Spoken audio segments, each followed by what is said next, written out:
Hello friends, welcome back to my channel. आज हम विस्क के वेग के बारे में पढ़ेंगे। इसके पहले भी मैंने कई वीडियो में विस्क के बारे में बताया है, लेकिन आज हम विस्क के वेग के बारे में पढ़ेंगे। Velocity of poison. Acharya Sushruta के सबसे पहले हम आचार्य सुश्रुत के अनुसार देखेंगे कि विस्क के वेग के बारे में उन्होंने क्या बताया है कि विस्क के कितने वेग होते हैं।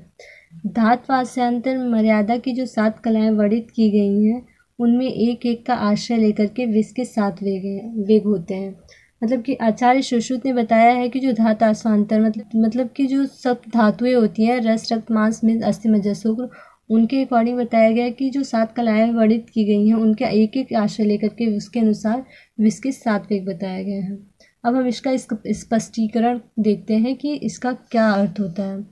मतलब यहाँ बताया गया है कि रस, रक्त, मांस, मेद, अस्थि, मज्जा, शुक्र, ये जो 7 धातुएं हैं, उनमें से प्रत्येक धातु के बीच में एक एक कला होती है। मतलब जो 7 धातुएं होती हैं, उनके बीच में एक एक कलाएं होती हैं। विष क्रम से इन धातुओं में प्रवेश करता है। मतलब अगर कोई मनुष्य विष का सेवन कर लेता है, तो वो जो विष होता है ना, इनमें इन कलाओं के बीच में से एक एक करके प्रवेश करता है। मतलब कि एक धातु से दूसरी धातु में प्रविष्ट होने के क्रम में इन धातुओं के मध्य कलाओं से होकर के गुजरना पड़ता है। इनमें से कुछ समय लगता है। जब विष एक धातु से दूसरी धातु में प्रविष्ट होकर उनको दूषित करता है, तब विष का वेग उठता है। मतलब कि ये जो 7 धातुएं होती हैं, जब विष प्रवेश करता है, तो इन 7 धातुओं की एक एक कलाओं से होकर के प्रवेश करता है। और जो विष के वेग उसी के अकॉर्डिंग जो होता है ना, विष के वेग बताया गया है। मतलब कि आचार्य सुश्रुत ने बताया है कि 7 कलाओं के आधार पर ही उन्होंने बताया है कि विष के 7 वेग होते हैं। विष जिस धातु या आश्रय को दूषित करता है, उसी से संबंधित लक्षण प्रकट होने लगते हैं। मतलब कि विष जैसे जैसे हमारे शरीर में प्रवेश करता है, तो जिस धातु के आश्रय में प्रवेश करता है, उस धातु को वो दूषित करता है, जिसकी वजह से जो होता है ना, उस धातु से दूषित होने के जो लक्षण होते हैं, वो प्रकट होने लगते हैं। रस से प्रारंभ होकर ओज तक पहुंचने में उसे 7 कलाओं से गुजरना पड़ता है। मतलब कि जब विष प्रवेश करता है, तो जो रस, रक्त, मांस, मेद, अस्थि, मज्जा, शुक्र, जो 7 धातुएं होती हैं, वहाँ से लेकर के ओज तक पहुँचने में जो विष होता है ना, उसको 7 कलाओं से होकर के गुजरना पड़ता है। इसलिए आचार्य सुश्रुत और वाग्भट ने विष के 7 वेग माने हैं। मतलब इसी के आधार पे जो सब धातुएं हैं, उसी के अकॉर्डिंग जो होता है ना, आचार्य सुश्रुत ने और आचार्य वाग्भट ने विष के 7 वेग माने हैं। अनंतो गत्वा ओज के विनष्ट होने पर प्राणी की मृत्यु हो जाती है। मतलब जो होता है, जब विष क्रम से प्रवेश करता जाता है, पहले रस में, फिर रक्त, मांस, मेद, अस्थि, मज्जा, शुक्र, और लास्ट में जब ओज में प्रवेश करता है, तो इस तरह से सारी धातुएं नष्ट हो जाती हैं और ओज भी नष्ट हो जाता है, और लास्ट में मनुष्य की मृत्यु हो जाती है। आचार्य चरक ने मृत्यु को अंतिम वेग का परिणाम मानकर वेगों की संख्या 8 मानी है। मतलब कि आचार्य सुश्रुत ने और आचार्य वाग्भट ने विष के 7 वेग बताए हैं, जबकि जो आचार्य चरक हैं, उन्होंने विष के 8 वेग बताए हैं। मतलब उन्होंने बताया है कि जो मृत्यु होता है, उसको उन्होंने अंतिम वेग मान लिया है। उसी के अकॉर्डिंग आचार्य चरक ने विष के 8 वेग बताए हैं, जबकि आचार्य सुश्रुत और वाग्भट जी ने विष के 7 वेग बताए हैं, धात्वास्यांतर मर्यादा के आधार पर, जैसा कि मैंने आपको पहले बता दिया है। अब हम देखेंगे कि जो विष के वेग होते हैं, वो मनुष्यों में, पक्षियों में और मनुष्य, पशु और पक्षी में आचार्य चरक और सुश्रुत के अनुसार कितने कितने होते हैं, उसके अकॉर्डिंग देखेंगे। जैसे कि मनुष्य अगर विष का सेवन कर लेता है, जैसे कि मनुष्य जो होता है ना, उसमें आचार्य चरक के अनुसार विष के वेग जो होते हैं ना, 8 माने गए, और आचार्य सुश्रुत ने 7 माने हैं। जैसे कि हमने आपको बताया कि आचार्य धात्वास्यांतर मर्यादा के बेसिस पर आचार्य सुश्रुत ने 7 विष के वेग बताए हैं, जबकि जो आचार्य चरक थे, उन्होंने मृत्यु को अंतिम वेग माना है। उसके अकॉर्डिंग उन्होंने बताया है कि विष के 8 वेग होते हैं। पशुओं में आचार्य चरक और सुश्रुत दोनों लोगों ने ही 4 वेग बताए हैं, और पक्षी में 3 वेग बताए हैं, दोनों आचार्यों ने बताया है। अब हम वेगांतर के बारे में देखने जा रहे हैं कि आखिर वेगांतर क्या होता है। वायु से प्रेरित हुआ विष एक धातु से दूसरी धातु में प्रविष्ट होते समय धातुओं के मध्य स्थित कला को पार करने में जितना समय लगता है, उसे वेगांतर कहते हैं।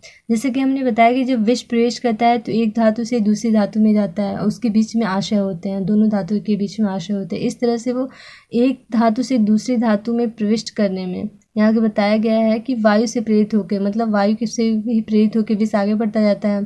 तो जब एक धातु से दूसरी धातु में वो प्रविष्ट करता है तो प्रविष्ट होते समय धातुओं के मध्य स्थित कला को पार करने में, मतलब धातुओं के मध्य जो कलाएं स्थित होती हैं उनको पार करने में जितना समय लगता है उसी को हम वेगांतर कहते हैं।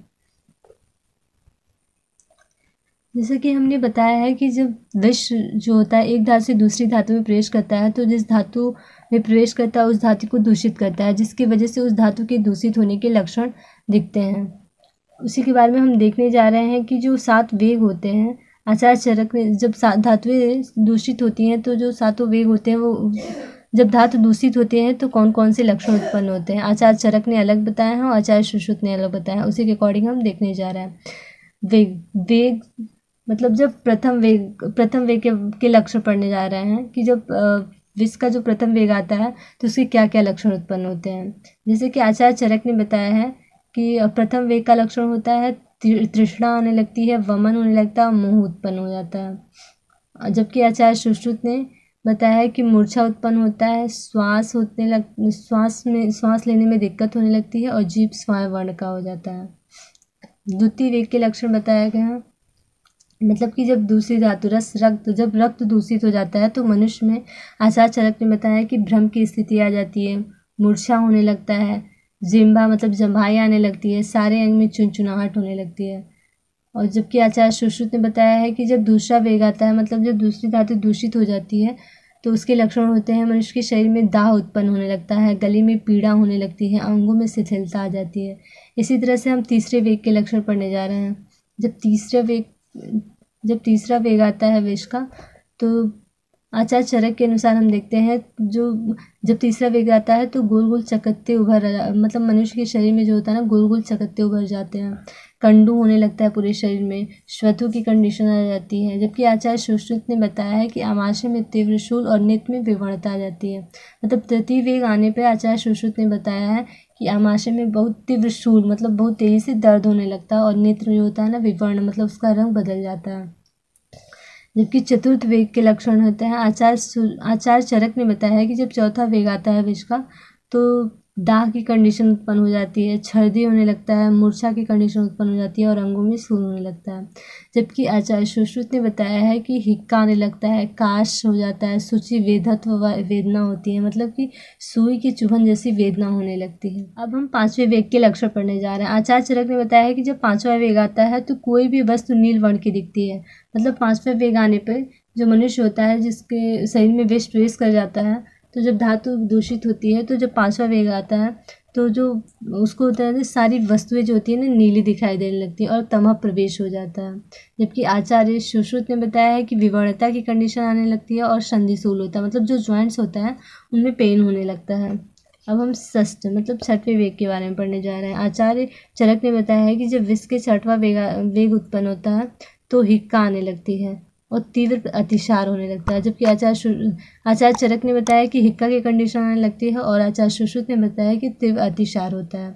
7वां वेग आचार्य चरक ने हमने बताया कि आचार्य चरक ने 8 वेग बताए हैं जबकि आचार्य सुश्रुत ने 7 वेग ही बताए हैं। तो आचार्य चरक के अनुसार जब जिसकी 7वां वेग आता है तो स्कंध है मतलब ड्रूपिंग शोल्डर की कंडीशन आ जाती है। जबकि आचार्य सुश्रुत ने बताया है कि कंधे में, कमर में, पीठ में कंधे, कमर, पीठ का टूटना जैसा लगता है कि मतलब ऐसा लगता है कि कंधा टूट रहा है, कमर मतलब पीड़ा होने लगती है और श्वास अवरोध मतलब सांस लेने में दिक्कत होने लगती है। जबकि आचार्य चरक ने 8वां वेग भी बताया है, उन्होंने प्राणों की मृत्यु हो जाती है, मतलब जब 7 धातुएं दूषित हो जाती हैं और अंत में ओज भी हमारे शरीर में नष्ट हो जाता है तो मनुष्य की मृत्यु हो जाती है और उसी मृत्यु हो जाने को आचार्य चरक ने विष का 8वां वेग बताया है।